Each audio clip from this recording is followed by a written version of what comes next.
Assalamualaikum warahmatullahi wabarakatuh. Halo teman-teman semua, perkenalkan nama saya Muhammad Faris Azam. Saya dari SMA Negeri 1 Rawasari. Pada kesempatan kali ini saya akan resensikan sebuah buku novel fiksi yang berjudul Laki-laki Tanpa Tanya ini. Simak baik-baik ya teman-teman. Oke, pertama saya akan menjelaskan identitas dari buku ini.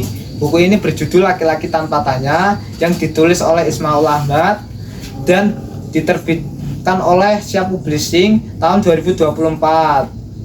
Buku ini memiliki 268 lembar dan tebal buku 13,5 kali 19,5 cm dan ISBN 978 623 10 27030.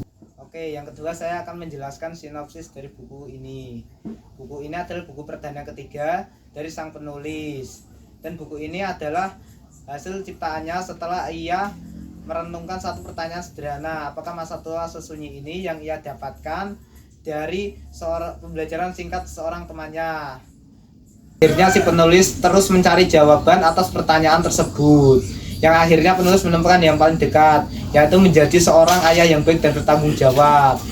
Ia terus belajar bagaimana cara agar bisa menjadi seorang ayah yang baik. Ia belajar dari hasil pengamatan dan observasi, juga dari pengalaman pribadinya sendiri, yang akhirnya membuat ia menulis sebuah novel ini.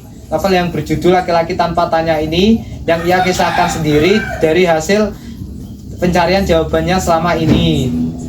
Saya akan meringkaskan sedikit isi dari novel ini. Novel ini bercerita tentang Sobari, seorang anak lelaki yang punya impian besar untuk mengubah desa tercintanya. Namun sayangnya, takdir berkata lain. Ia terpaksa harus mengubur impiannya. Apalagi setelah ia menerima kabar kematian dari ayahnya dari desa, yang membuatnya semakin meratapi kesedihannya dan depresi yang sangat berat. Seiring dengan pertumbuhannya Sobari, ia mulai sedikit demi sedikit melupakan kesedihannya. Sekarang Sobari sudah mempunyai seorang istri dan seorang anak perempuan, dan punya tujuan baru untuk membahagiakan anak perempuannya itu. Tetapi banyak sekali masalah dan musibah yang menimpanya, yang membuat ia hampir menyerah. Tapi Sobari tetap melapangkan dadanya untuk membuat putri kecilnya itu bahagia. Sekarang saya akan menjelaskan kelebihan dan kekurangan dari buku ini. Pertama, penggunaan bahasa yang mudah dipahami. Buku ini menggunakan bahasa yang relatif mudah dan dapat dipahami oleh para pembaca, yang membuat konflik di dalam cerita tidak terasa memberatkan bagi para pembaca yang membacanya.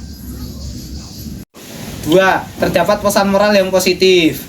Terdapat banyak sekali pesan moral yang baik dan menyentuh hati para pembaca yang membacanya, yang juga membuat pembaca ikut merasakan perjuangan, kesedihan, dan ketabahan hati seorang karakter utama dalam cerita novel ini.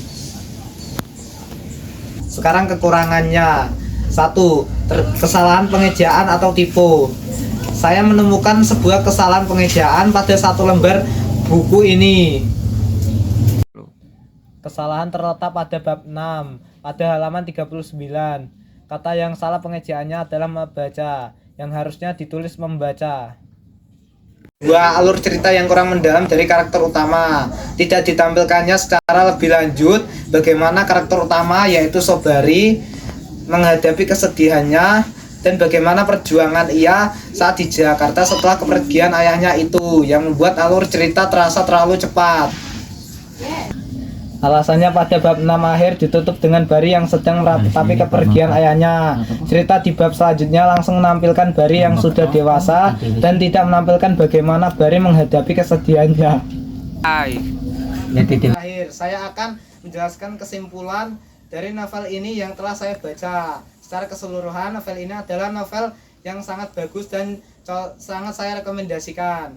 Novel ini cocok untuk dibaca oleh pembaca dari segala usia, karena novel ini tergolong relatif ringan dan menceritakan tentang perjuangan seorang ayah untuk putrinya, dan banyaknya sekali pesan moral yang terkandung di dalamnya. Jadi saya sangat merekomendasikan novel ini, terutama bagi para lelaki yang baru saja menjadi ayah di luar sana. Sekian hasil resensi dari saya.